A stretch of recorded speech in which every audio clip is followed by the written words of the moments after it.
Bonjour à tous, bienvenue alors, chers mini-entrepreneurs, à ce séminaire de marketing.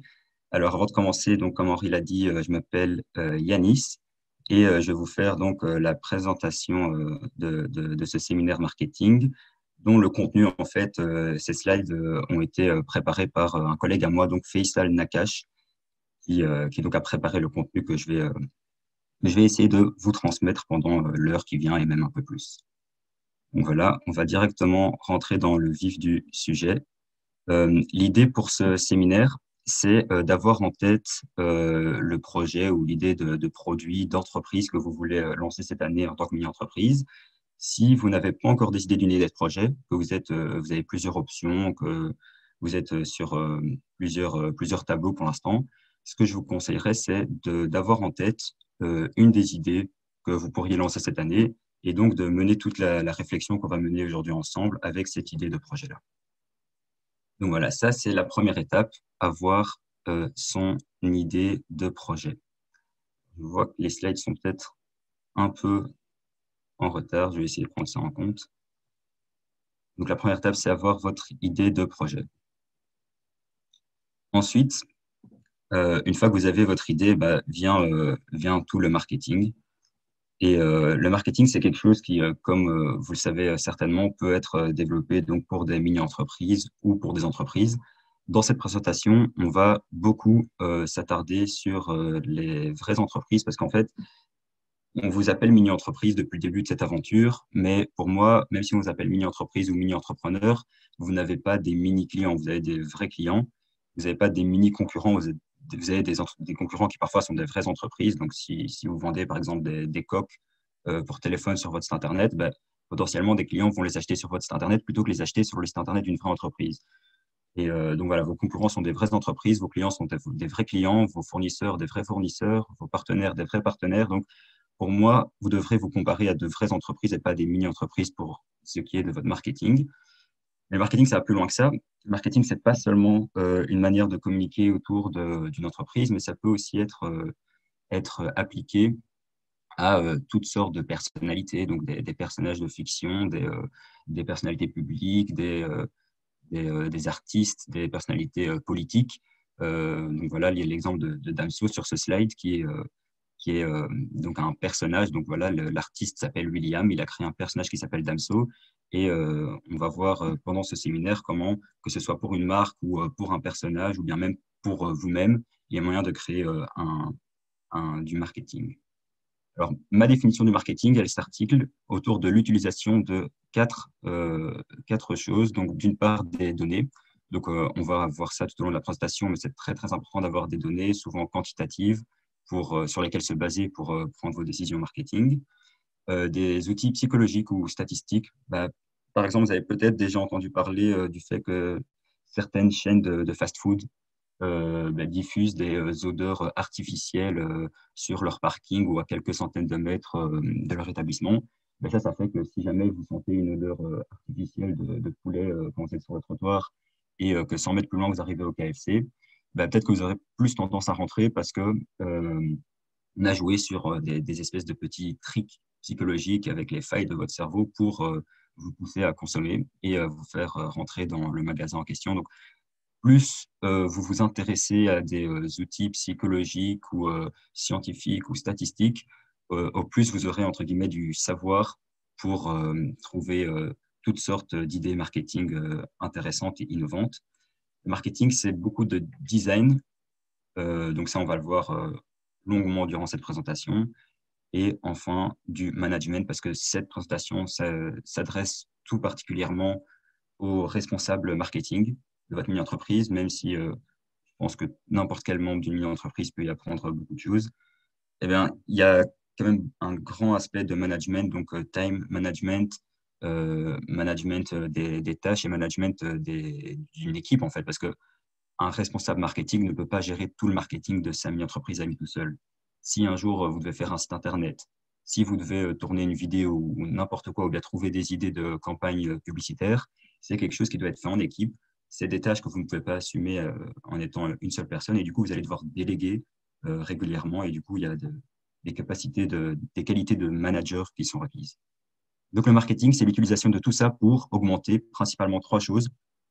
En fait, deux choses et une dernière chose ultime. Donc, d'une part, la valeur perçue de votre entreprise, d'autre part, la notoriété et enfin les ventes. Donc, la valeur perçue, c'est la valeur qui est attribuée d'une part par vos clients, par vos partenaires, d'autre part par vos actionnaires et même ce qu'on appelle de l'employer branding, c'est-à-dire la valeur perçue par les propres employés d'une entreprise.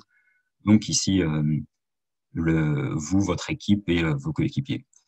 Et enfin, bien sûr, augmenter donc les ventes et les performances en général de votre mini-entreprise. Donc voilà, on n'a pas beaucoup de temps, donc je ne vais pas trop m'attarder sur ce slide, mais ça, c'est une brève présentation de moi-même. Donc, je m'appelle Yanis. Vous pouvez trouver là mon adresse mail à laquelle vous pouvez me contacter si vous avez des questions sur ce séminaire ou bien des questions plus générales que vous voulez m'adresser pendant l'année. Je suis actuellement étudiant en master d'ingénieur de gestion à l'ULB dans la faculté de Solvay. Et donc voilà, vous pouvez voir diverses institutions dans lesquelles j'ai pu acquérir un peu d'expérience ces dernières années, dont les jeunes entreprises euh, pour lesquelles j'ai été mini-entrepreneur et puis ensuite conseiller de mini-entreprise. Donc voilà, moi, LGE, j'y suis depuis 2015, l'année 2015-2016 où j'ai été mini-entrepreneur avec donc Faisal Nakash dont je vous ai parlé plus tôt, qui était mon conseiller, même mon coach. En 2015-2016, j'ai eu l'opportunité, grâce à des bons coachs et à une bonne équipe, d'arriver en finale du concours des mini-entreprises. Parce que pour ceux qui ne le savent peut-être pas, les mini-entreprises, donc c'est une super aventure, mais c'est aussi la possibilité de participer à un concours en fin d'année si vous remettez un rapport de gestion et que vous manifestez l'envie de participer à un concours, vous pouvez être potentiellement sélectionné parmi les meilleures mini-entreprises de Belgique francophone. Et du coup, j'ai eu cette opportunité il y a quelques années. Et j'ai tellement aimé cette aventure que l'année suivante, j'ai décidé de devenir moi aussi à mon tour coach de mini-entreprise. Et là, je suis tombé sur un groupe encore plus talentueux que le mien, vu que eux ont non seulement réussi à atteindre la finale nationale, mais l'ont en plus remporté et ont été élus meilleure mini-entreprise de Belgique francophone. Et donc, voilà le projet que moi j'ai eu en tant que mini-entrepreneur. On avait décidé avec mes camarades euh, de donner des outils pour développer la créativité des gens autour de nous. Et donc, ce qu'on commercialisait, c'était du washi tape, c'est du ruban adhésif décoratif. Et la mini-entreprise que j'ai coachée l'année d'après, eux, ils avaient vraiment comme ambition de faire vivre une expérience culinaire hors du commun à leurs clients. Et du coup, ce qu'ils ont proposé, c'était des repas dans des lieux insolites.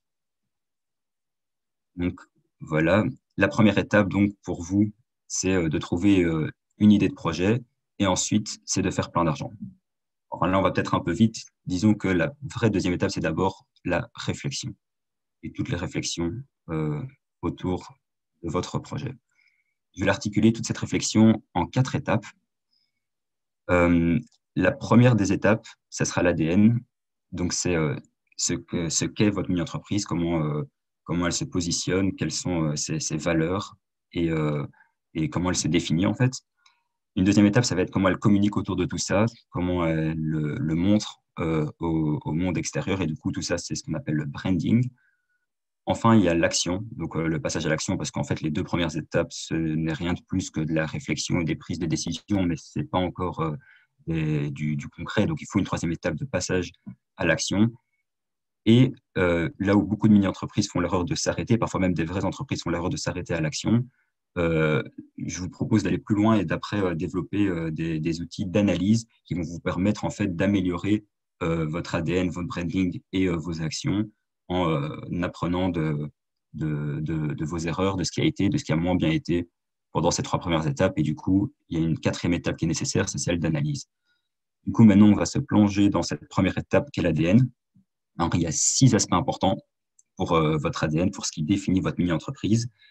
C'est tout d'abord un concept, une équipe, un public cible, des valeurs qui vous définissent, une vision de là où vous voulez aller, une idée claire de qui sont vos concurrents.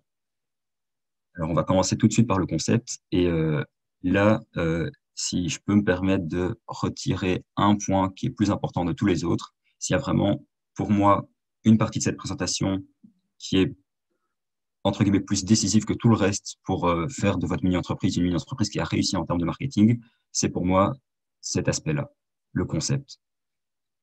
Plusieurs mini-entreprises et même plusieurs entreprises se contentent de communiquer autour de leurs produits et ne pensent pas à un concept plus grand que leur mini-entreprise, un concept qui dépasse ce produit, dans lequel ils peuvent inclure un produit ou même plusieurs produits en fait. Ça paraît très abstrait, maintenant je vais peut-être pouvoir exemplifier ça un peu plus. Pour moi, une entreprise très connue comme Apple ne fait pas seulement que vendre des iPhones. Ils vendent bien plus que ça, ils vendent un design intuitif.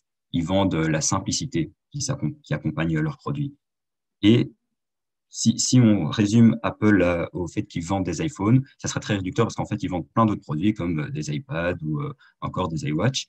Et tous ces produits ont en fait quelque chose de commun, ont un dénominateur commun qui est un design intuitif, qui est une simplicité d'utilisation et une simplicité visuelle. Par exemple, Apple vend des AirPods, mais ne vend pas des gros casques de gamers, par exemple.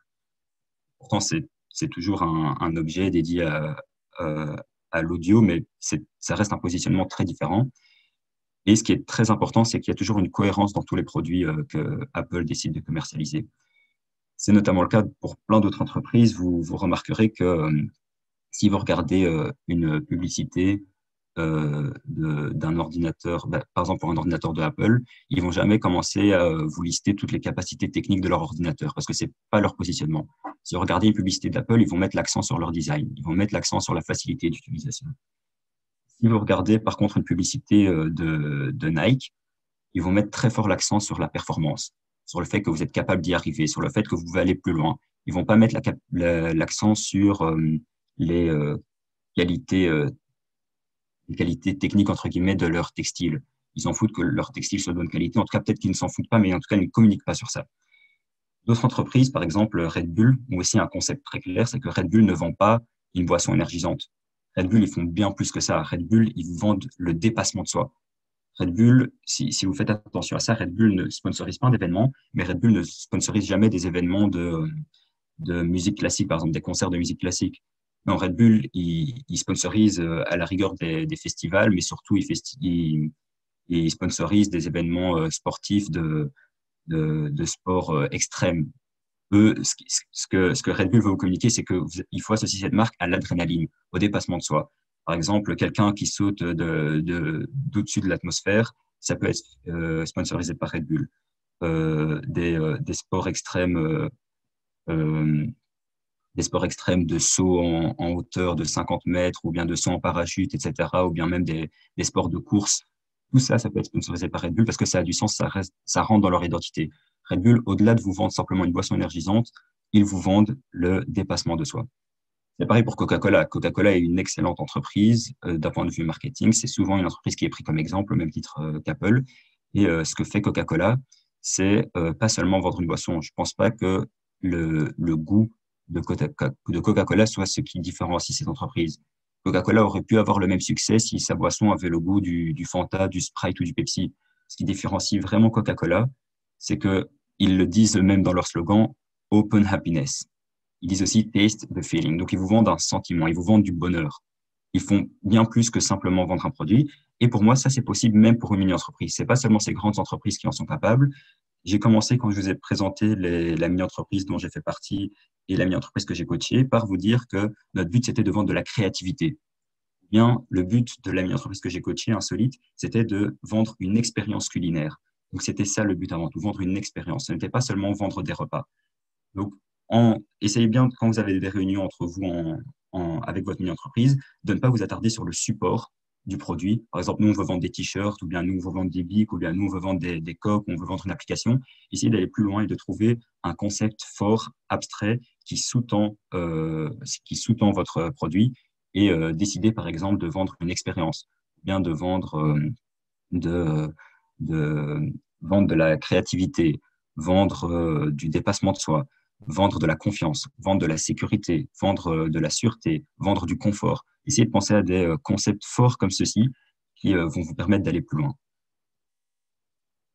Au-delà du concept, il faut une équipe. Il faut une équipe forte.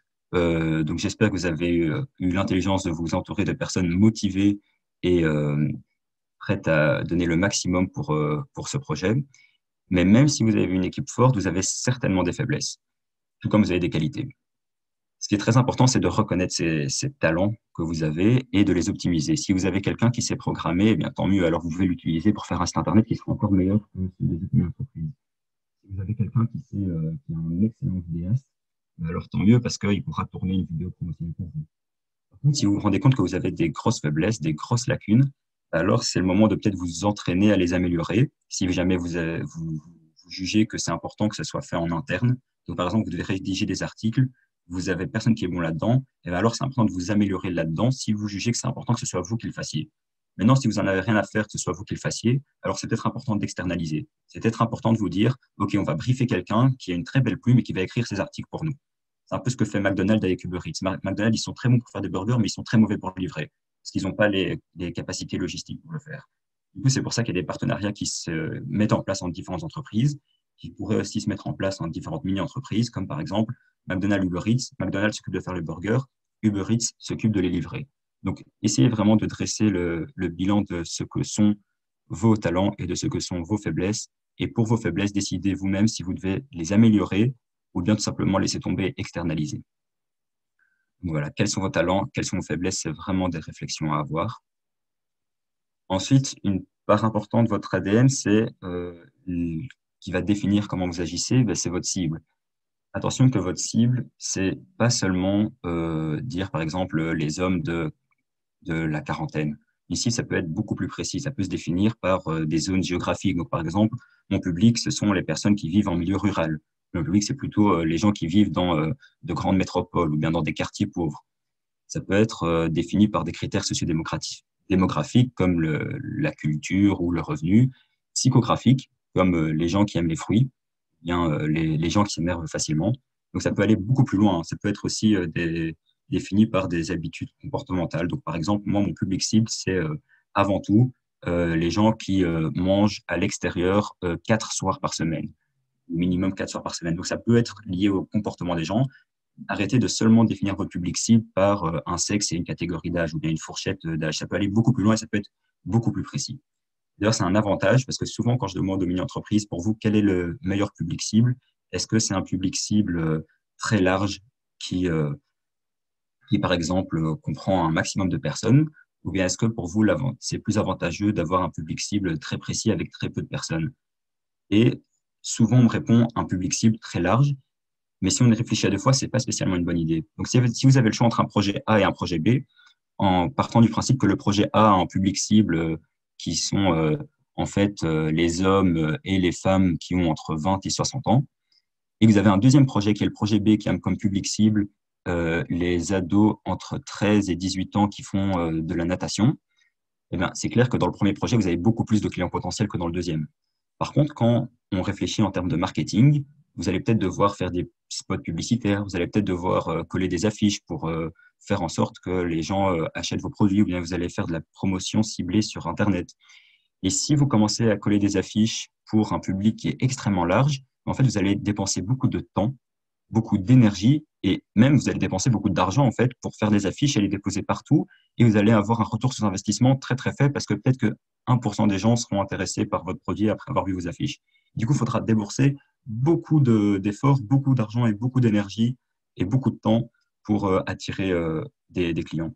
Alors que si vous allez dans le projet B qui a comme public des ados entre 13 et 18 ans qui font de la natation, ben c'est simple, vous faites des affiches et vous les mettez à la sortie des piscines communales et vous vous mettez vous-même à distribuer des flyers à la sortie des cours tous les après-midi, enfin à la sortie des cours de natation, vous êtes sûr, en faisant ça commune par commune, de très rapidement toucher quasiment 100% des parts de marché de votre public cible. Et du coup, ça permet, en fait, plus vous définissez votre public de manière précise, plus vous allez être capable d'optimiser vos actions marketing. Et du coup, essayez d'y réfléchir à deux fois quand vous pensez qu'avoir un public très, très, très large est une bonne idée. C'est peut-être important d'avoir plusieurs sous-catégories de public cible de plus en plus précises. Et du coup, d'être capable d'affiner au maximum avec tous ces critères géographiques, sociodémographiques, psychographiques, comportementaux. Avec tous ces critères, ça doit être possible de trouver le public entre guillemets le plus précis possible pour optimiser vos actions marketing.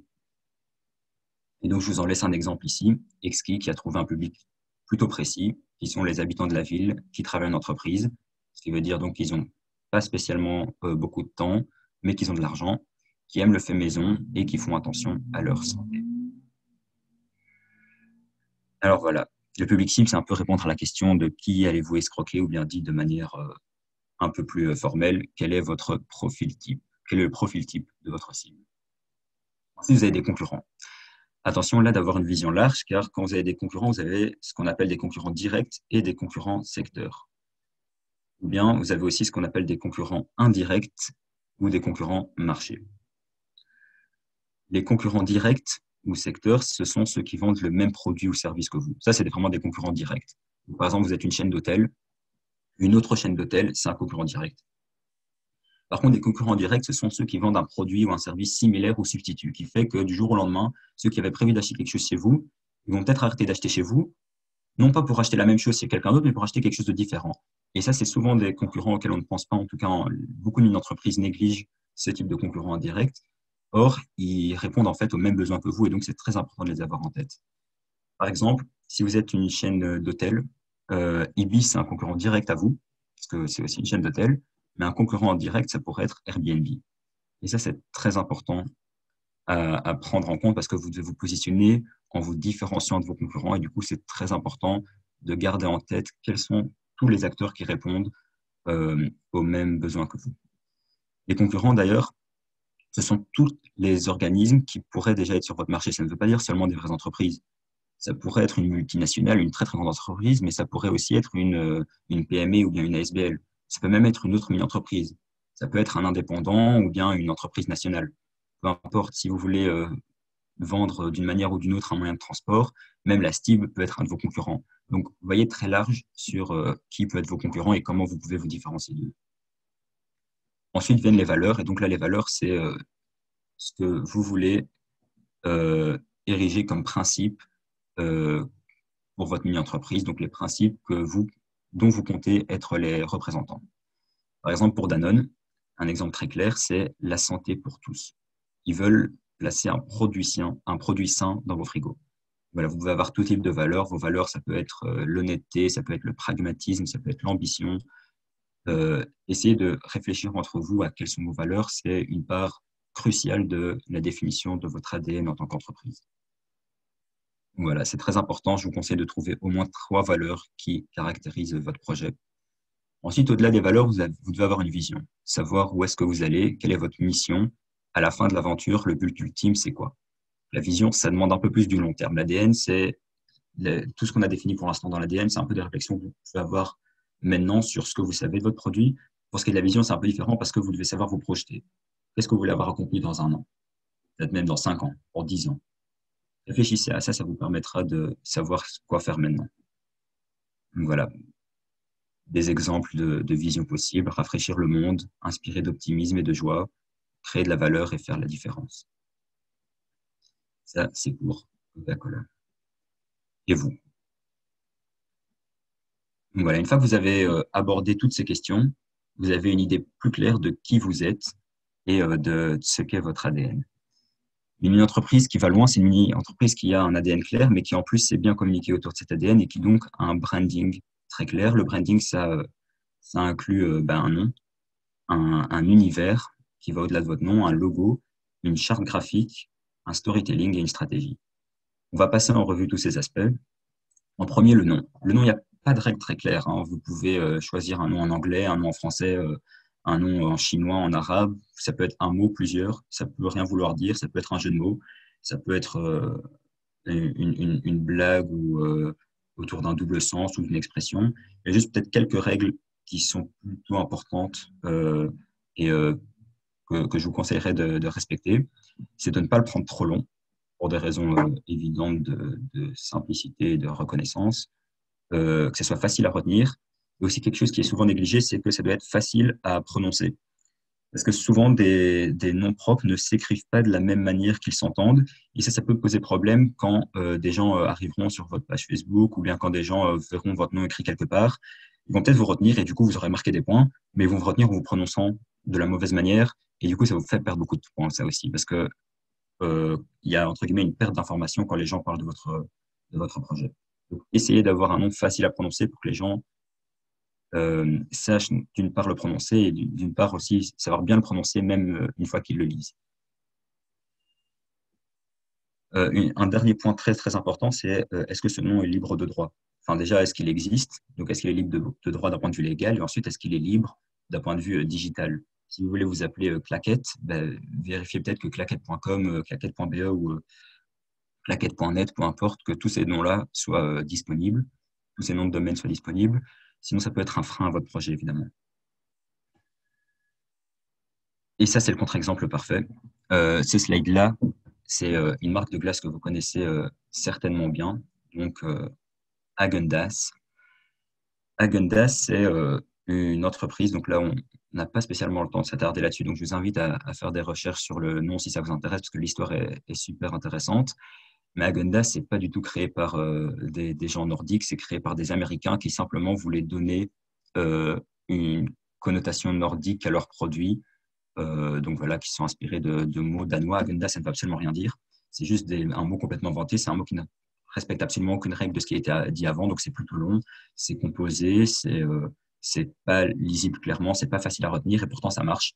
Et du coup, là, c'est un peu un coup de génie et c'est aussi pour vous montrer qu'en marketing, il n'y a pas de règles toutes faites et de lois exactes. Il y a toujours moyen d'obtenir du succès en contournant ces règles. Et c'est un peu ce qu'a fait Häagen-Dazs. Donc voilà. Il y a des règles, essayez de comprendre à quoi elles servent, mais sachez que parfois il y a des coups de génie et du coup, si vous avez vraiment confiance en vous, ben, n'hésitez pas à parfois enfreindre certaines règles qu'on vous apprend quand on vous parle de marketing. Donc voilà, un branding fort, c'est aussi la création d'un univers autour de votre projet. Et un univers, ça se fait en trouvant un logo et aussi en préparant toute cette création d'un logo. Pour préparer la création du logo, moi, je vous conseille de faire un mood board. C'est presque indispensable. Et un mood board, ça peut être fait en utilisant Pinterest, Behance ou bien Google Images. Donc, c'est différents endroits où vous trouvez des images libres de droit. Bon, elles ne sont pas toutes libres de droit, mais vous pouvez en trouver certaines qui sont libres de droit pour faire votre mood board. Hop. Donc voilà, ça c'est par exemple un mood board qui a pour objectif d'arriver et d'obtenir ça qui est un logo. Donc un mood board, c'est quoi? Un mood board, c'est un collage de différentes images différentes qu'on associe et qui en fait véhiculent une idée, ou bien véhiculent un sentiment. Et du coup, là, on voit voilà, le bois, le tronc d'arbre, la pierre, la maison en bois, la forêt. Donc toutes ces images-là sont un collage qui vous donne une certaine atmosphère, un certain univers qui vous permettent après de réaliser votre logo. Et donc voilà, quand je vous dis qu'un logo, ça se prépare, c'est à ça que je pense, c'est faire un mood board, c'est pour moi quasiment indispensable. Et une fois que le mood board est fait et achevé, vous pouvez faire des croquis et faire un logo. Pour moi, ça se réalise sur Adobe Illustrator. Donc évidemment, il y a toujours des mini-entreprises qui vont préférer le faire autre part, qui vont préférer faire un logo sur Paint. Vous êtes évidemment libre de faire tout ce que vous préférez, mais je pense que ça vaut le coup d'utiliser un logiciel professionnel comme Adobe Illustrator pour avoir un travail de qualité. Ça arrive même souvent que des mini-entreprises fassent des mood boards et des croquis et après laissent un graphiste professionnel faire leur logo. Ça peut coûter cher, mais je trouve que c'est absolument pas un investissement insensé, car le logo, c'est quand même quelque chose d'extrêmement important pour communiquer votre image de marque. Donc voilà, ne négligez pas la qualité de votre logo et la préparation que ça demande. Aussi une question peut-être un peu plus de terminologie. C'est important d'avoir en tête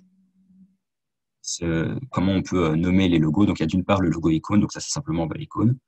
On peut avoir d'autre part le logo typo, ça c'est seulement le nom de votre entreprise écrit sous la typographie, avec la police d'écriture propre à votre projet. Et enfin, vous pouvez avoir le logotype qui est la réunion des deux. Donc c'est très important de savoir dans quel cas utiliser quel type de logo. Par exemple, ici, un projet qui est Assistool. C'est un outil de gestion pour les logopèdes de Belgique. Et du coup, là, vous voyez leur logotype avec toutes les variantes que vous pouvez faire du logo, avec le logotypo en blanc, en noir. Donc voilà, les trois types de logos. Et aussi les variantes pour les supports. Donc, sur une couleur, sur un fond clair ou bien sur un fond foncé, on n'utilise pas le même type de logo. Donc, ça, c'est très important, surtout si vous demandez à un graphiste de faire votre logo, de faire un maximum de déclinaisons, car quand vous utiliserez votre logo, que ce soit pour vos réseaux sociaux, pour vos vidéos, pour des roll-ups ou bien pour n'importe quel contenu visuel, de pouvoir utiliser un logo qui peut se voir, évidemment, parce qu'un logo blanc sur un fond blanc, ça peut donner un rendu catastrophique. Donc voilà, après ça, on passe à une étape plutôt importante qui est la définition d'une charte graphique. Qu'est-ce que c'est qu'une charte graphique? C'est tout ce qui se voit de votre entreprise. Et selon moi, avoir une bonne charte graphique, ça fait que même sans donner votre nom, ou bien même sans donner votre logo, on doit savoir vous reconnaître. Donc, la charte graphique, ça comprend donc évidemment le nom et le logo, mais aussi toute une série d'autres choses comme vos couleurs, les polices, les formes géométriques que vous utilisez, les icônes et les déclinaisons, donc les différents supports sur lesquels on peut voir vos visuels. Voilà, ça c'est une entreprise qui a été inventée, que vous pouvez voir sur l'écran de ce slide. Et donc, vous pouvez voir par exemple sur le sac au milieu de l'écran qui a le nom de l'entreprise avec un logo. Et ce qui est important, c'est pas ça, on s'en fout un peu de cette entreprise, mais c'est juste de voir que sur tous ces supports différents, on reconnaît directement cette entreprise. Si c'était une entreprise connue, voir quelqu'un avec ce polo, avec cette casquette ou avec ce fond d'écran, ben, ça fait que directement on reconnaît. Même sur les documents officiels, donc vous pouvez voir des contrats, des PV ou bien des fardes, on reconnaît directement l'entreprise. Un autre exemple, c'est une entreprise dont j'ai seulement remis les couleurs ici et une courbe, une forme géométrique. Et pourtant, il vous faut une demi-seconde pour reconnaître l'entreprise. Donc, il s'agit évidemment de Coca-Cola. Et l'idée, c'est que simplement en voyant ce visuel sans avoir le logo, sans avoir le nom, vous pouvez directement reconnaître l'entreprise. Ce qui veut dire que c'est une entreprise qui a une très forte charte graphique. Une autre charte graphique très très forte, c'est celle-ci. C'est évidemment celle de Google. Il suffit de mettre les couleurs. Après, on peut mettre une autre police d'écriture. On peut écrire un autre mot. Là, on écrit design au lieu d'écrire Google et pourtant, vous reconnaissez directement la marque. Voilà, c'est très important d'avoir une certaine cohérence pour qu'on puisse vous reconnaître rien qu'à votre charte graphique. Voilà, donc ça, c'est Burger King sur leurs différents réseaux sociaux. Ils utilisent souvent les mêmes éléments de langage, les mêmes couleurs, la police dans les mêmes couleurs, le texte qui est dans les mêmes couleurs, l'arrière-plan qui est souvent le même. Et ça fait que vous allez sur n'importe quel réseau social ou bien vous tombez sur n'importe quel visuel de Burger King. Si vous connaissez l'entreprise, vous la reconnaîtrez. Voilà, ça, c'est pareil, c'est Coca-Cola. Il vous suffit d'une demi-seconde dès que je mets ce slide. Pas même besoin d'avoir le temps de lire Coca-Cola ou bien de voir le logo pour reconnaître. Donc voilà, ça, c'est 4 captures d'écran de leurs réseaux sociaux. Donc il y a Facebook, il y a Twitter, il y a Instagram et il y a LinkedIn. Et du coup, on remarque directement Coca-Cola si on connaît l'entreprise, simplement parce qu'elle a une charte graphique très forte, donc on reconnaît les couleurs, on reconnaît les ambiances qui sont mises. Voilà, plutôt, je vous parlais de personnages, de personnalités publiques, je vous parlais de Damso notamment, et le marketing, et donc le marketing en général, mais donc le branding aussi, ça peut s'appliquer aussi à des personnalités. Du coup, là, vous voyez que, par exemple, sur le feed Instagram de Kim Kardashian, bah, on reconnaît certains codes, couleurs qui sont toujours les mêmes, et du coup, ça fait partie de son identité, donc il y a une certaine cohérence. Quelqu'un comme Kim Kardashian ne peut pas du jour au lendemain sortir complètement de ces tons de couleurs-là, et c'est pour ça que c'est important d'avoir une charte graphique, de toujours utiliser les mêmes couleurs, les mêmes formes géométriques, le même univers, en fait, en quelque sorte, pour garder une cohérence, et du coup, ça fait que c'est ça qui fait qu'au fur et à mesure, une marque forte se développe. Pareil, un autre exemple, c'est l'album Racine Carrée de Stromae. Donc là, il joue aussi sur les couleurs, mais il joue très, très fortement, lui, sur les formes géométriques. Donc, on reconnaît directement, rien qu'avec un vêtement, l'identité du projet de Stromae, rien qu'aux formes géométriques utilisées. Du coup, voilà, c'est important d'avoir une bonne charte graphique. La charte graphique, c'est pas seulement le nom et le logo, c'est aussi toutes les couleurs, toutes les formes, tout l'aspect visuel, en fait, tout ce qu'on peut voir de votre entreprise. Et c'est important qu'il y ait une cohérence dans vos publications. Vous ne pouvez pas du jour au lendemain utiliser une autre typographie, une autre police d'écriture. Vous ne pouvez pas du jour au lendemain utiliser d'autres couleurs qui ne sont pas les couleurs auxquelles vous avez habitué votre audience. Du coup, il faut une cohérence tout au long de l'année et ça fait partie d'un branding fort pour une entreprise. Tous vos choix doivent être justifiés en cohérence avec votre charte graphique. Et enfin, tout ça, c'est très, très bien, mais ça ne suffit pas. Ça ne suffit pas parce que si vous avez un branding qui est très, très bien fait, un ADN qui est très bien défini, mais que vous ne savez pas communiquer autour de ça, alors votre projet pourrait flopper. qui est important, c'est souvent savoir raconter quelque chose qui intéresse les gens. Parce que vous pouvez avoir une entreprise super, si juste les gens ne sont pas intéressés et ne veulent pas cliquer sur le petit bouton lire plus, ou bien en savoir davantage, les gens vont jamais finir par acheter votre produit. Et ce qui fait que les gens vont vouloir cliquer sur lire plus pour en apprendre davantage sur votre projet, c'est avoir une histoire qui permet de catcher leur attention. Donc voilà, l'important, c'est d'avoir une histoire originale, un storytelling qui sait faire passer des sentiments forts, donc des émotions, et qui va vous permettre de vous différencier. Et en quelques mots, créer le buzz, ou bien si vous préférez appeler ça comme ça, une success story, faire la une ou bien même percer. Ben, le succès de l'album de Stromae, il s'articule notamment sur sa charte graphique, comme on l'a vu, mais aussi en grande partie sur l'histoire qu'il a racontée, et notamment qu'il raconte dans un de ses singles, qui est Papa Outé. Voilà, pas nécessaire de rentrer dans les détails, mais Stromae a perdu son père au Rwanda, et du coup, ça a créé tout un écho autour de ce single qui était Papa Outé, et c'est une histoire, entre guillemets, qui a beaucoup fait parler d'elle. Alors, je dis pas que je fais pas un procès d'intention à Stromae, je dis pas il a joué sur ça pour avoir du succès, qu'il a profité de de la mort de son père. Évidemment, loin de moi de ces idées, c'est pas vraiment le sujet aujourd'hui. Ce qui est intéressant, c'est juste de se dire quand il y a une histoire qui véhicule des émotions, ça intéresse toujours beaucoup plus. Vous pouvez avoir une super entreprise, les gens vont juste se dire ouais, ils sont forts, ok, et alors. Par contre, si vous avez une entreprise qui véhicule un message touchant, que vous avez une vraie histoire à raconter, alors là, ça peut faire que les clients vont s'intéresser à vous, la presse va s'intéresser à vous et les gens vont venir vers vous. Vous n'allez pas avoir besoin de faire les démarches, d'être un peu l'entreprise chiante qui va dire, OK, est-ce que vous voulez bien nous faire un peu de pub, s'il vous plaît, on a besoin d'un article dans votre journal. Non. Faites en sorte de raconter une histoire intéressante et là, c'est les gens qui viendront vous chercher et qui vous diront, nous, on veut parler de vous, votre histoire, on veut la communiquer, on veut être associé à votre histoire. Donc voilà, un storytelling, c'est important pour qu'il soit réussi d'avoir les bons mots, le bon ton, la bonne chronologie et évidemment les bons orateurs. Si par exemple vous devez faire une vidéo qui explique votre histoire, l'histoire de votre projet, ben, s'il n'y a personne dans la mini-entreprise qui est spécialement un bon orateur, vous pouvez peut-être demander à quelqu'un d'extérieur. Ben, si vous n'avez pas un bon acteur pour faire la vidéo, ben, vous pouvez prendre un acteur externe à votre mini-entreprise. Là, simplement décider entre vous qui est le meilleur parmi vous et qui est le plus apte à, euh, à communiquer l'histoire de votre projet. En tout cas, c'est très important que ce soit bien fait, que ce soit toujours bien calculé. Et ça doit apparaître sur la totalité de vos textes, de vos publications officielles et vos interviews. C'est vraiment une histoire à marteler, à marteler, à marteler. Et si votre storytelling est bon, alors il finira par comment dire, par attirer les regards du monde extérieur. Et enfin, pour ce qui est du branding, il faut trouver un moyen d'atteindre ces objectifs et du coup, il faut mettre en place une stratégie. Parce que jusqu'ici, il y a beaucoup de blabla, beaucoup de bonnes idées, mais à un moment donné, il faut, avant de passer à l'action, savoir comment on va passer à l'action et du coup mettre en place une stratégie. Et donc, ça commence par lister toutes les ressources et tous les moyens que vous avez. Donc, ça peut commencer par faire un Excel avec juste quels sont tous les outils qu'on a à notre disposition. Par exemple, quelqu'un qui pourra dire, moi, j'ai un compte Adobe Acrobat ou bien j'ai un code, un compte qui me permet d'utiliser InDesign, Photoshop, etc. gratuitement. Ça peut être une bonne ressource. Quelqu'un d'autre qui dit, moi, j'ai des vélos et je peux faire des livraisons dans mon quartier, c'est une autre bonne ressource. Quelqu'un qui dit, moi, j'ai une GoPro, ça peut être aussi une excellente ressource. Les ressources peuvent être aussi votre carnet d'adresses. Donc, moi, j'ai l'ami d'une tante qui travaille au Kinépolis et qui pourrait peut-être nous avoir 2 places de cinéma gratuites. Ben, ça, c'est ce qui s'appelle être capable d'optimiser votre carnet d'adresses et vos contacts. Et ça peut faire en sorte que ces 2 places de cinéma, ben, vous allez faire un concours sur Facebook et les offrir aux gagnants et donc faire une action marketing réussie. Donc, n'hésitez pas à mettre en place tout ce que vous avez entre vos mains, tout ce qui est, tous les moyens, entre guillemets, que vous pouvez utiliser pour atteindre vos fins et tracer un chemin, tracer un path entre où vous êtes maintenant et où vous devez arriver. Quelle trajectoire prendre, en quelques mots.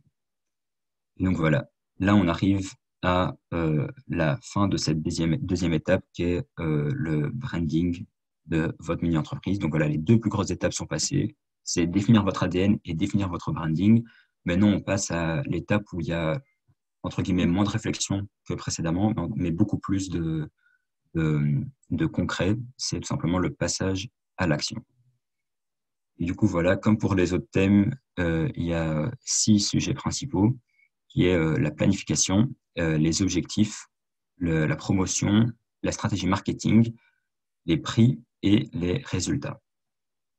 Donc voilà, maintenant on va passer aux actions concrètes que vous pouvez mettre en place pour votre mini-entreprise. Et la première, c'est certainement de planifier vos tâches, les attribuer et les déléguer. Je vais faire un petit spoiler alerte, c'est que vous allez avoir énormément d'imprévus cette année.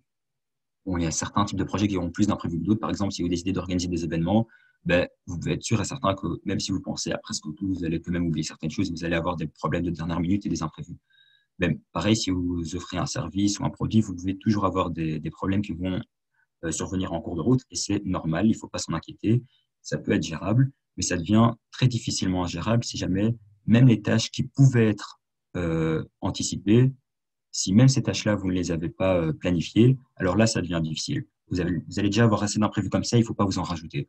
Donc, c'est très important d'un point de vue marketing de planifier toutes les tâches que vous avez à faire. Donc, par exemple, vous avez 2 posts à faire par semaine sur Facebook, 2 posts à faire sur Instagram et on va dire 3 stories chaque semaine à publier.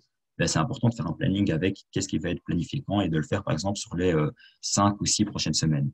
Et une fois que vous planifiez tout ça, ça vous permet d'être préparé à l'avance et d'avoir, par exemple, tout le contenu qui est prêt une semaine à l'avance, ou bien au moins tout le contenu qui est prêt 48 heures à l'avance.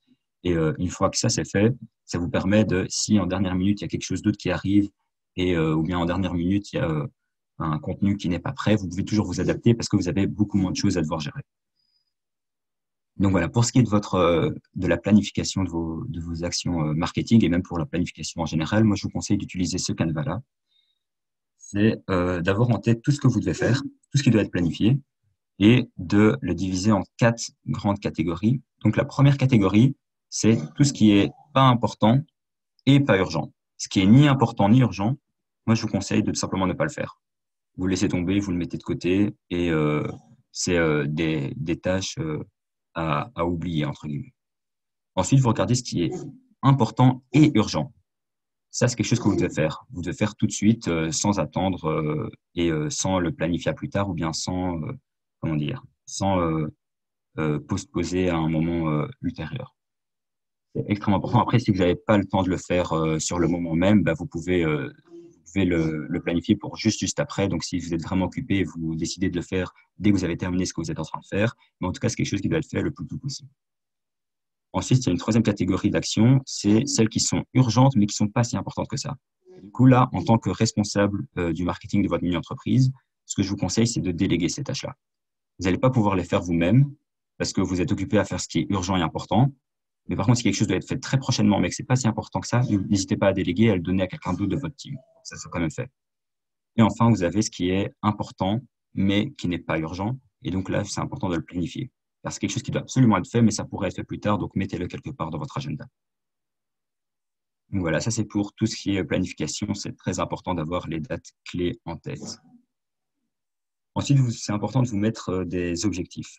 Par exemple, en tant que marketing manager, vous allez certainement avoir des objectifs en termes de vente, de visites, de likes, etc. Et du coup, c'est important de peut-être vous dire, ce mois-ci, j'aimerais faire une centaine de ventes.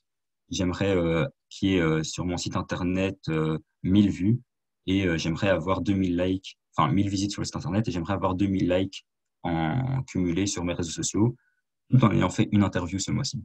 Et du coup, ça, c'est extrêmement important d'avoir comme une checklist, une to-do list de ce qu'il y a à faire, de tous vos objectifs et de regarder à la fin de chaque mois lesquels sont atteints et vous adapter pour le mois suivant à chaque fois.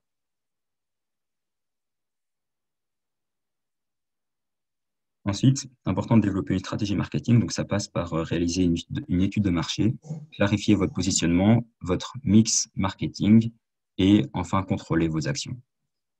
D'une part, pour ce qui est des études de marché, ça va permettre, donc ça, vous avez des outils fournis par LGE qui vous montrent comment faire une bonne étude de marché. Ça va vous permettre de vérifier ou bien nuancer les données que vous avez décidées, entre guillemets, dans l'étape de l'ADN, de la définition de votre ADN. L'ADN, c'est un peu comment dire, du gut, donc c'est un peu de l'instinct. Là, quand vous passez à l'action, c'est important de faire une étude de marché pour, entre guillemets, confirmer votre instinct. Par exemple, dans l'ADN, vous avez dû définir votre public cible. Si votre public cible, vous vous êtes dit, bah, écoutez, nous, on va vendre des t-shirts oversized, donc des t-shirts un peu larges, XXL, pour les jeunes, parce qu'on trouve que ça devient à la mode et du coup, on pense que notre public, ça va être les 12-18 ans. Si au moment de passer à l'action, vous vous rendez compte que en fait, 60% de vos ventes ben, c'est des achats de vos t-shirts par des femmes enceintes, il faut être complètement borné, têtu et même débile en fait pour décider de continuer à garder le même public cible. Si vous vous rendez compte que votre produit est beaucoup plus acheté par les femmes enceintes, alors il faut être capable d'avoir la lucidité pour pivoter, changer votre public cible et du coup même changer votre branding et votre communication dû à ce que vous avez appris grâce à votre étude de marché.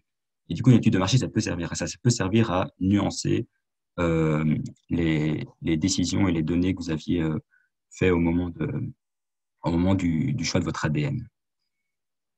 Ensuite, le positionnement, c'est important de répondre, par exemple, de compléter une phrase comme celle-ci pour clarifier votre positionnement. Donc, pour bien A, notre marque Tatata apporte ceci, qui, et ensuite énoncer un axe de différenciation.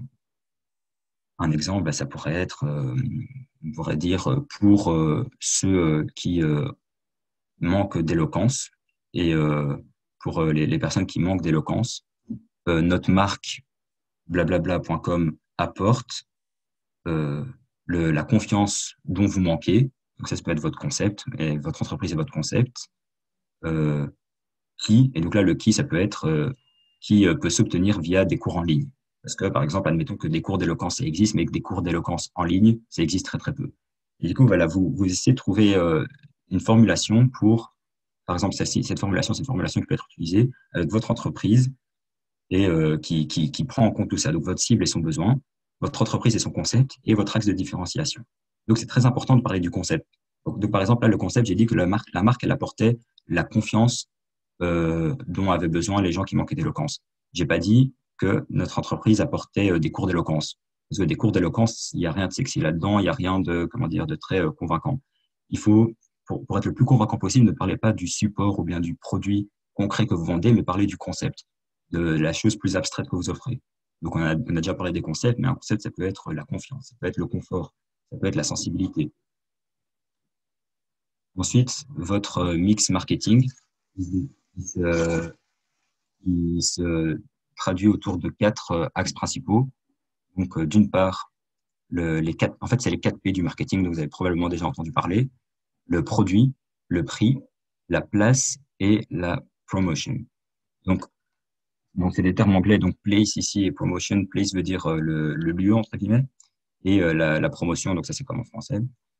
Le produit, c'est assez évident, c'est ce que vous vendez, donc essayez de bien définir votre concept et le support. Vous pouvez avoir un seul concept, mais plusieurs produits différents, donc plusieurs supports, notamment Apple qui vend des iPods, des iPhones, des iWatch, des AirPods. Vous pouvez avoir une entreprise et plusieurs produits.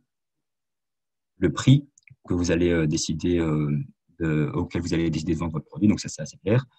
La place, pourquoi j'ai insisté sur le fait que c'est un terme anglais, parce qu'il ne faut pas voir ça comme une place comme on l'entend en français, donc un certain lieu, mais ça peut être ou les endroits même virtuels dans lesquels vous vendez votre produit. Donc, par exemple, votre site Internet, une application, Alibaba, Amazon, un mail, par exemple. On pourrait commander vos produits par mail. Si vous vendez des boissons en canette ou en bouteille, pourquoi pas essayer de les vendre dans des vending machines et les distributeurs. Il y a plein d'endroits différents où vous pourriez vendre vos produits et du coup, pensez à tous ces endroits différents. Et enfin, la promotion. Donc ça, c'est les 4 P du marketing et c'est important d'avoir une réflexion sur ces 4 P et les définir. Et enfin, le contrôle. Donc ça, c'est très similaire à la prochaine étape qu'on va voir, qui est l'analyse.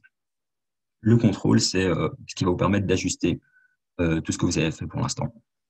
Donc, le contrôle, c'est par exemple être capable de, après avoir fait une action, se dire, OK, ça a été de telle manière, ou bien ça n'a pas été à cause de ça.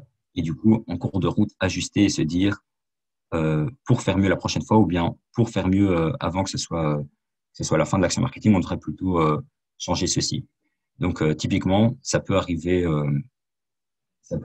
que vous soyez en vente à votre stand et vous vous rendiez compte que en restant derrière votre stand, il n'y a personne qui vient et vous vendez zéro produit. Par contre, quand vous commencez à sortir de votre stand et à démarcher des clients, vous vous rendez compte que vous faites plein de ventes et que plein de gens viennent à votre stand.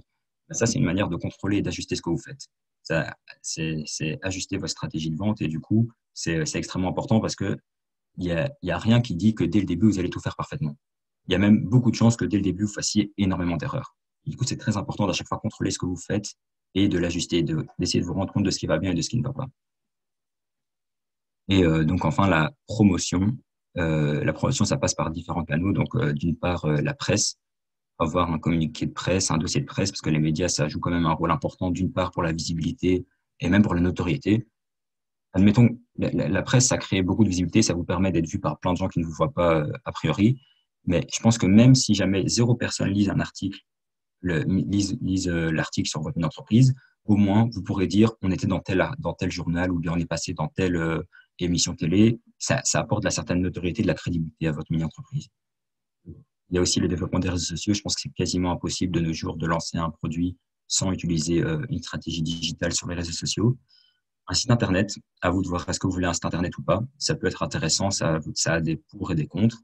Et enfin, l'endorsement, donc qui est être sponsorisé par une entreprise ou bien avoir des partenaires avec une entreprise ou bien avec des personnalités, avec des influenceurs par exemple. C'est toutes des stratégies promotionnelles qui existent aussi et avec lesquelles vous êtes certainement familier.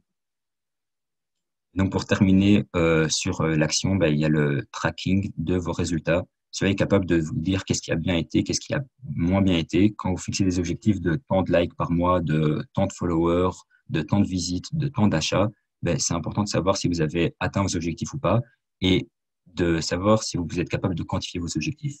Si vous avez des objectifs qualitatifs, c'est difficile. Par exemple, si vous vendez de la nourriture, savoir dire aujourd'hui c'était bon, ou bien c'était pas très bon, ou bien c'était moyen, ou bien c'était succulent, c'est un peu difficile à quantifier. Et du coup, c'est difficile de savoir si on va s'améliorer ou pas, parce que c'est plutôt subjectif. Par contre, à chaque fois, vous allez avoir des objectifs quantitatifs, du style nombre de likes, nombre de followers, nombre de visites. Ben, là, c'est des choses que vous pouvez traquer, sur lesquelles vous pouvez calculer des statistiques et vous pouvez vous dire, cette semaine, on a fait moins bien. Ou bien, aujourd'hui, on a fait moins bien, mais c'est normal c'est parce qu'on est un vendredi et les vendredis, c'est la veille du week-end et on fait toujours moins bien les vendredis. Enfin, vous voyez ce que je veux dire? Donc, toujours être capable d'avoir quelques indicateurs quantitatifs qui vous permettent de suivre vos résultats et de savoir si vous performez bien ou moins bien. Un autre point intéressant dans le passage à l'action, c'est les prix LG, mais aussi les prix qui ne sont pas liés aux mini-entreprises. Donc, il y a plein de prix décernés par LGE qui sont le prix, par exemple, du meilleur stand, le prix de la meilleure technique de vente, le prix, euh, du meilleur site Internet, le prix de la meilleure vidéo. Il y a plein de prix par LGE et du coup, c'est des prix qui, si ils sont gagnés par votre mini-entreprise, peuvent mettre un gros coup de projecteur sur votre projet, peuvent vous permettre d'acquérir plein de notoriété et d'être, entre guillemets, mieux vu par des partenaires, par des jurys, par des entreprises et même par d'autres mini-entreprises, en fait. Donc voilà, c'est important de gagner ces concours. C'est aussi important de gagner des concours de presse parce qu'il y a des organismes autres que LGE qui font des concours comme par exemple Énergie, qui fait un concours de la start-up de l'année. Il y a l'ECO qui fait des concours comme ça, et des associations étudiantes qui font des concours. Et c'est très intéressant pour vous de gagner ces concours parce que ça crée aussi la notoriété pour votre projet. Du coup, je vous invite à vous renseigner sur tous les concours qui peuvent exister et étudier vos échecs pour chacun de ces concours. C'est pas grave de participer à un concours sans le gagner. Mais si, par exemple, vous rédigez un communiqué de presse et que vous n'êtes pas élu dans le top 5 des meilleurs communiqués de presse, n'hésitez pas à envoyer un mail, très poliment bien sûr, sans agresser les jurys, mais n'hésitez pas à leur envoyer un mail en leur demandant pourquoi est-ce qu'on n'a pas été sélectionné, qu'est-ce qui a manqué à notre communiqué de presse. Et ça peut vous permettre de vous améliorer pour la prochaine fois. Parce que ce qui est important, c'est pas juste de gagner ou de ne pas gagner le concours. Si gagner le concours, c'est très très bien. Mais si vous le gagnez pas, si vous gagnez, en fait, déjà d'une part, c'est une validation, ça peut vous donner un feu vert qui vous indique que ce que vous faites, c'est bien et qu'il faut continuer à le faire comme ça. Et si vous gagnez pas, ça vous met un feu rouge ou bien au moins un feu orange qui vous dit, attention, il y a des choses à améliorer, c'est pas encore parfait. Et du coup, c'est même, entre guillemets, une bonne nouvelle parfois de ne pas gagner un concours parce qu'au moins, si vous n'aviez pas fait le concours du tout, vous n'auriez jamais été au courant que vous êtes très mauvais pour faire des communiqués de presse. Par contre, le fait de ne pas gagner un concours, ça peut vous dire, OK, il y a des choses à améliorer. Et du coup, c'est bien d'avoir la mentalité de quelqu'un qui ne s'appuie pas sur ses échecs, mais qui est capable de les étudier et de, à chaque fois, chercher à vouloir faire mieux pour la prochaine fois. Du coup, demander du feedback en permanence, c'est extrêmement important. Donc après tout ça, le passage à l'action est fait et on arrive enfin à la toute dernière étape qui est l'analyse de vos résultats. Donc on en a déjà un peu parlé dans le passage à l'action, mais là il y a deux points principaux de l'analyse. C'est savoir faire un premier type d'analyse qui est l'analyse SWOT et un deuxième type d'analyse qui sont les enquêtes de satisfaction. Voilà, c'est extrêmement important pour comprendre de ses erreurs et comprendre le ressenti que peut avoir votre client pour proposer mieux la prochaine fois. C'est très, très important pour en fait, pour garder une approche entrepreneuriale. Souvent, un problème qu'on associe aux grandes entreprises, c'est qu'elles prennent du temps à changer, à s'adapter, parce que pour faire un changement, quand on est une entreprise avec des milliers d'employés, ben, ça prend du temps que tout le monde se mette à faire la nouvelle procédure, etc. Vous êtes une mini-entreprise, vous êtes une petite structure, vous pouvez changer du jour au lendemain. Si vous voulez changer de logo, eh bien, si vous voulez changer de couleur, ben, vous faites une réunion, vous faites un vote et ça peut être fait. Alors qu'une grande entreprise, il faut que ce soit validé par un tel, qu'il fasse une réunion avec 60 personnes, il faut trouver une date à laquelle tout le monde est disponible, etc. Et du coup, certains changements structurels peuvent prendre peut-être 30 jours, 60 jours, un an, 10 ans. Vous pouvez très, très vite changer, très, très vite pivoter. Et c'est un point fort que vous avez. Et du coup, c'est important de garder cette démarche entrepreneuriale, de toujours essayer de voir qu'est-ce qui va bien, qu'est-ce qui va mal. J'ai pris l'exemple tantôt d'une entreprise qui vend des t-shirts, une entreprise qui vend des t-shirts. Si au début, elle veut s'adresser aux jeunes et qu'elle se rend compte qu'en fait, ben, celles qui achètent le plus leurs t-shirts, ce sont les femmes enceintes, ben alors c'est très important de vite s'adapter et de changer la manière de vous communiquer. Et du coup, pour ça, la première chose, c'est faire une analyse SWOT. Donc, une analyse SWOT, j'imagine que vous savez déjà ce que c'est. Pour ceux qui ne savent pas ce que c'est, je le rappelle brièvement. SWOT, ça tient pour 4 lettres, donc SWOT, qui chacune représente un mot en anglais. Donc, S, c'est pour strength, qui veut dire force. W, c'est pour weaknesses, qui veut dire faiblesse. O, c'est pour opportunities, donc les opportunités.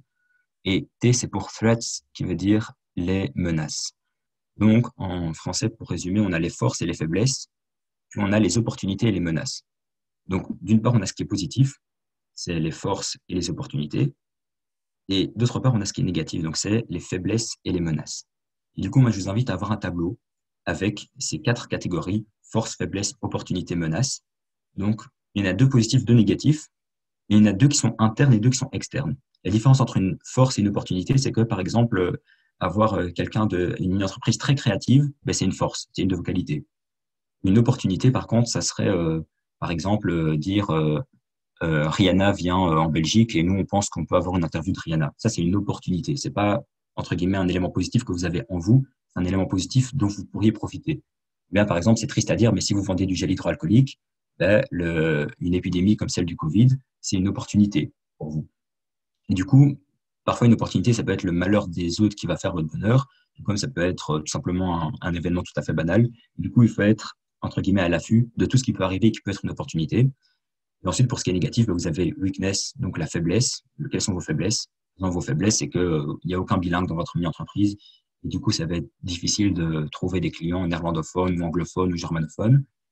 Une menace, c'est pas vraiment quelque chose qui va mal dans votre mini-entreprise, mais c'est quelque chose de négatif, un événement qui pourrait arriver, qui va impacter négativement votre projet. Par exemple, si vous avez beaucoup de clients qui commandent votre produit depuis le Royaume-Uni, ben, l'annonce du Brexit, ça a sûrement été une mauvaise nouvelle. Enfin, ça a été sûrement une menace. Un possible Brexit, c'est une menace. Et du coup, voilà, c'est important d'avoir ces 4 catégories, les forces, les faiblesses, les opportunités et les menaces. D'une part, les éléments positifs, d'autre part, les éléments négatifs, et d'une part, les événements internes et les événements externes. Et la SWOT, c'est beaucoup de gens pensent que ce tableau-là, il faut le faire, par exemple, en début d'année, et c'est bien, une fois qu'on a la SWOT, on connaît la SWOT de notre projet. Mais en fait, ça, c'est très mal comprendre ce qu'est une analyse SWOT. Une analyse SWOT, c'est pas quelque chose de figé dans le temps qu'on fait à un seul moment. Une analyse SWOT, c'est quelque chose qui évolue tout au long de l'année. Parce que, par exemple, une chose qui est votre force, ça pourrait ne plus être votre force plus tard parce que tout le monde va avoir ça. Par exemple, si vous êtes très fort pour programmer, mais que vous vous rendez compte qu'au fur et à mesure, de plus en plus de gens apprennent à bien programmer, ben c'est plus tant une force parce que tout le monde a ça. Et au contraire, peut-être que quelque chose, imaginez que vous voyez le Covid comme une menace. Si l'épidémie du coronavirus s'amoindrit de plus en plus au fil des semaines et au fil des mois, alors ce sera peut-être plus une menace. Et du coup, une analyse SWOT, c'est vraiment quelque chose qui n'est pas du tout figé dans le temps, mais c'est quelque chose qui évolue tout au long de l'année. Et une mini-entreprise qui analyse bien ses résultats, qui réussit bien cette 4e étape qui est l'analyse d'un point de vue marketing, c'est une entreprise qui a une analyse SWOT qui est fluide dans le temps et qui évolue et qui n'oublie pas de les mettre à jour. Voilà, c'est très important de suivre cette analyse SWOT. Et un deuxième type d'analyse que je vous conseille, c'est de garder un œil sur la satisfaction de vos clients, car c'est très important d'avoir l'avis de votre communauté et ça permet de vous fixer de nouveaux objectifs.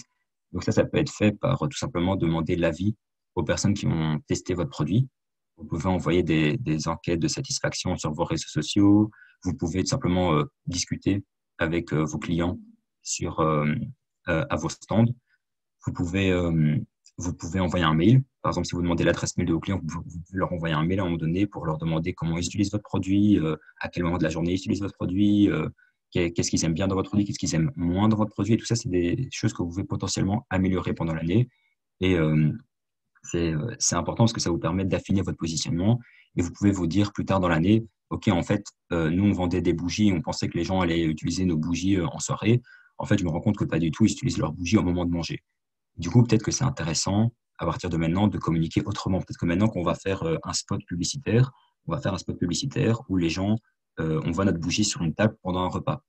Enfin, j'invente, mais en tout cas, c'est important d'avoir une idée euh, plus précise de comment votre produit est perçu par vos clients. Et du coup, c'est important d'avoir un contact très régulier avec ceux qui utilisent votre produit pour ensuite avoir comment dire, un marketing plus cohérent tout au long de l'année.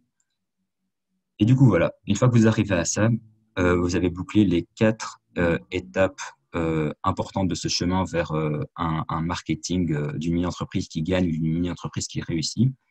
Et, si vous arrivez à faire tout ça, je vous félicite, c'est que vous êtes vraiment en très très bonne voie pour avoir un bon projet mini-entreprise. Pour le reste, bon courage à vous. Et si vous avez des questions, des remarques ou des avis, il me semble qu'on est dans les temps, donc on va avoir la possibilité d'y répondre maintenant. Alors, merci Yanis, on est complètement dans les temps. Donc, si vous avez des questions, et a priori, il n'y en a pas trop, moi, je peux t'en poser parce que j'en ai toujours plein. Dans tous les cas, restez là parce qu'il y a 2 choses pour vous. Donc, on va vous demander un petit sondage que je vais dans le chat. Donc, dans le chat, je vais vous demander, il y a 1 ou 2 questions à répondre. C'est très rapidement. C'est pour avoir votre avis sur la formation. Donc déjà, mes collègues vont l'envoyer dans les chats, donc vous pouvez cliquer dans quelques instants. Comme ça, vous avez un petit quart d'heure pour le remplir. Première chose. Et la deuxième chose, avant de vous quitter dans une dizaine de minutes, je vais vous envoyer un lien avec un QR code qui vous permet, les Wallons connaissent ça très bien, mais les Bruxellois peuvent le faire aussi, de valider une compétence Badgie. Donc, restez là et si vous êtes sur votre ordinateur, sortez votre téléphone. Sinon, vous pourrez regarder après, mais faites-le aujourd'hui parce que ce QR code est libre qu'un petit moment. Moi, Yannis, j'avais une question à te poser. D'après toi, c'est quoi l'erreur en marketing que les jeunes font le plus? Alors, d'après moi, l'erreur qui est faite le plus, et moi, par des mini-entrepreneurs, mais en réalité aussi peut-être même par certaines entreprises qu'on a l'habitude de croiser, c'est de s'attarder sur leurs produits et pas sur la valeur qui est réellement perçue par les clients. Et donc ça, c'est un peu quand j'ai introduit l'idée du concept, c'est un peu ce que j'avais en tête. Parce que souvent, on va avoir des mini-entreprises, et moi, les mini-entreprises que j'ai coachées, c'est souvent ce qui leur arrivait. Je leur demandais, vous vendez quoi? Et elles me répondaient tout le temps, on vend des bics, ou bien on vend des t-shirts, ou bien on vend des événements. Je disais, ah ben non, c'est absolument pas ça ce que vous faites, parce qu'il y a plein d'autres entreprises qui vendent des événements, des bics et des t-shirts. Et les gens qui achètent vos bics, vos t-shirts, ou bien vos événements, ou peu importe, ou bien votre application, ils ne le font pas juste parce que c'est ce produit-là. Les gens qui achètent vos t-shirts ne le font pas parce que c'est un t-shirt, ils l'achètent, pardon, parce que ce que vous vendez réellement, c'est par exemple une appartenance à une certaine communauté, ou bien ce que les gens achètent, c'est le confort que ça permet. Vous voyez ce que je veux dire? Et du coup, je pense que souvent, les mini-entreprises, donc c'était ce que j'avais avec Insolite qui organisait des événements, tout au long de l'année, surtout au début de l'année, je leur demandais qu'est-ce que vous vendez. À chaque fois, ils disaient des événements. Et puis à partir d'un moment donné, ils ont eu ce switch, ils disaient, OK, nous, ce qu'on vend, c'est une expérience. Et quand ils ont commencé à eux-mêmes être convaincus qu'ils vendaient plus qu'un simple événement, qu'ils vendaient une expérience, ils arrivaient à mieux transmettre cette valeur aux clients. Et les clients eux-mêmes devenaient convaincus qu'Insolite ne vendait pas seulement des événements, mais vendait une expérience culinaire hors du commun, en fait. Et du coup, c'est comme ça commence par se convaincre soi-même qu'on vend plus qu'un simple produit. Je pense que c'est une erreur qui est souvent faite par les mini-entreprises. Ok, ça c'est top. Et bon, moi qui suis des mini-entreprises, je suis relativement d'accord avec toi, je constate la même chose. J'avais une autre question. Avec le Covid, d'après toi, est-ce que tu vois une prochaine innovation ou quelque chose de… On a une question qui arrive juste après ma question. Est-ce que tu as un conseil à donner vis-à-vis du Covid? Parce que tu dis peut-être qu'il y a un truc à faire qui va arriver, quoi. Peut-être un nouveau média, peut-être un nouvel outil ou quelque chose comme ça. Oui, mais absolument, je pense que avec le Covid, il y a toutes sortes de nouvelles opportunités qui se créent. En fait, il y a souvent, j'ai entendu cette phrase qui disait, il n'y a pas de problème, il n'y a que des solutions. En fait, à chaque fois qu'il y a un changement, il y a souvent des nouveaux besoins qui se créent, il y a souvent des nouveaux problèmes, et c'est sûrement ce que les conseillers ou les coachs des mini-entrepreneurs leur disent souvent, c'est essayer de trouver un problème ou un besoin et essayer d'y répondre. Ben, ce qui est un peu dommage, et ce qu'on a souvent retrouvé pendant des années dans les entreprises et même les mini-entreprises, c'était que ben, chaque année, on voyait le même genre de produit, le même type de service, parce que c'était souvent les mêmes problèmes auxquels les mini-entrepreneurs pensaient.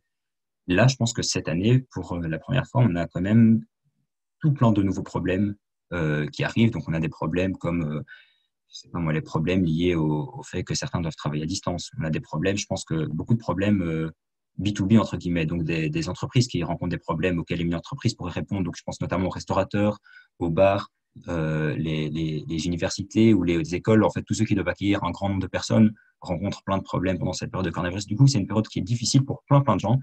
Et je pense que les mini-entrepreneurs ont plein de créativité et vont savoir s'attarder sur ces problèmes pour trouver des solutions à ceux qui galèrent un peu en cette période de Covid. Super, un grand merci. Alors, c'est vrai qu'on a vu la flambée sur les masques et les gels hydroalcooliques. Alors, pour rappel, les gels hydroalcooliques, c'est quelque chose qui est médical, donc il faut faire vraiment attention. Mais avec le Covid, il y a aussi des outils qui ne sont pas liés au médical directement, mais plus sur retombées économiques, pourquoi pas sur les entreprises. On a une question qui nous est posée, alors peut-être que ça va te dire quelque chose. Est-ce que tu peux nous montrer la structure générale du point sur le passage à l'action, s'il te plaît, on te demande. Est-ce que ça te dit quelque chose? Voilà, ça revient. Donc, a priori, c'est quelque chose qui intéresse les jeunes. Alors, est-ce que c'est bien ceci? Oups, j'y arrive. Il y a beaucoup d'éléments sur ces scènes. Est-ce que Très c'est beau bien slide ceci? de Laurent Yanis. Le mérite revient à Faisal, que j'ai introduit au début de la présentation. C'est lui qui a réalisé les slides et ouais, ils sont très bien faits. Est-ce que c'est bien ça qui est demandé? Alors, c'est une question de Hugo, donc apparemment, ça pourrait être ça. Et donc, effectivement, c'est quelque chose que vous devez suivre, et c'est un conseil, et assez rapidement, puisque maintenant, on est déjà en octobre, donc on a des mini qui se lancent. Donc, vous en faites pas. Si vous n'êtes même pas encore inscrit au programme mini-entreprise, c'est normal. Il y a des écoles dans lesquelles on n'est pas encore entré à cause du Covid. Vous pouvez commencer des mini-entreprises encore dans quelques temps. Il n'est pas obligé de se lancer maintenant, mais au plus vite, au mieux, puisque Noël, c'est dans 2 mois et c'est là où il y a de l'argent pour une partie des produits. Et c'est vrai que maintenant, dans 1 mois et demi, vous présentez soit en live sur Internet, soit à la maison communale ou dans votre école, une assemblée générale. Et idéalement, vous devriez déjà avoir achevé ça pour éventuellement votre personne dans la salle. Voilà, il nous reste 5 petites minutes. Alors, moi, je ne vois pas d'autres questions, mais en tout cas, c'est une question d'Hugo, donc merci. Donc, dans tous les cas, sachez que vous pouvez contacter Yanis si vous avez envie. Est-ce que toi, tu as peut-être un dernier conseil, une dernière chose à dire aux jeunes? Et Hugo dit merci. Merci, Hugo. Avec plaisir, Hugo. Alors moi, un dernier conseil que je donnerais peut-être, et je pense que c'est quelque chose qui m'a servi, c'est pendant mon parcours de mini-entrepreneur et même après, c'est essayer de trouver un maximum d'opportunités pour développer votre produit et votre projet. Et pensez aussi à vous développer en tant que personne. Donc, si vous pouvez suivre, je sais pas moi, des conférences ou bien des formations en ligne, je sais pas, admettons que vous vouliez développer vos compétences en design, ben, il y a plein de cours en ligne sur le design. Vous voulez développer vos compétences en marketing, il y a plein de cours en ligne, il y a même des vidéos YouTube, des tutoriels sur plein de choses. Et essayez pas, enfin, n'hésitez pas d'être curieux et avide d'apprentissage.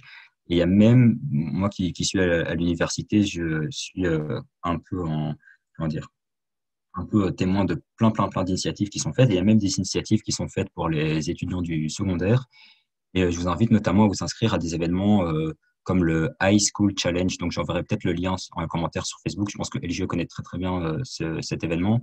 C'est un business game organisé par des étudiants de Solvay. Donc, un business game, c'est en fait une journée où on vous propose, entre guillemets, des challenges sur le monde de l'entreprise. Et du coup, ça implique notamment des compétences ça implique entre guillemets de développer des compétences de marketing, mais tout plein d'autres compétences.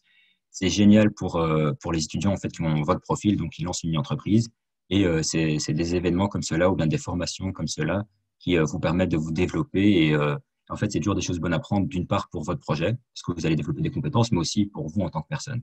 Donc, n'hésitez pas à apprendre via des événements comme cela ou bien via des formations en ligne. Il y a plein de moyens d'apprendre plein de choses. Super, bah ça on vous le conseille. Et petit rappel, tous les premiers mercredis du mois, nous allons faire des webinaires comme aujourd'hui Donc, vous pouvez peut-être déjà tous bloquer vos agendas de l'année. Chaque premier mercredi du mois, on va décaler les heures. On ne va pas commencer à 13 heures, on va commencer plus tard. Mais vous aurez un petit séminaire. Et une dernière question pour toi de Romain qui demande, je sais que tu en as parlé, mais peut-être qu'ils veulent en savoir plus, est-ce que tu conseilles de faire des concours sur les réseaux sociaux? Oui, mais essayez, moi, ce que je conseille, c'est d'être cohérent sur ce que vous faites. J'ai donné l'exemple de faire gagner des places de cinéma, par exemple. C'était un exemple un peu random, un peu donné au hasard, mais je pense que si vous savez avoir une superbe cohérence, ça peut avoir beaucoup de sens pour votre communauté parce que souvent, des concours, ça peut faire un peu un flop. Et pour éviter que ça fasse un flop, ben, il faudrait essayer d'aligner euh, en fait le concours que vous faites avec les intérêts que votre communauté peut avoir. Donc, par exemple, je donnais l'exemple de Red Bull qui sponsorise des événements à haute intensité, de sport extrême, etc. Ben, ça a du sens parce que les gens là-bas s'associent à l'identité de la marque Red Bull. Ben, faites la même chose pour vous. Si vous faites gagner quelque chose, ou bien si vous faites faire quelque chose à votre audience, faites, ou à votre communauté, faites-leur faire quelque chose en lien directement avec votre produit, avec votre identité, ou bien avec un événement qui a du sens avec ce que vous faites, quoi. Ne faites pas quelque chose de complètement aléatoire qui n'a pas trop de sens. Et donc, tant que vous gardez de la cohérence, pour moi, c'est évidemment une bonne chose de faire des concours sur les réseaux sociaux.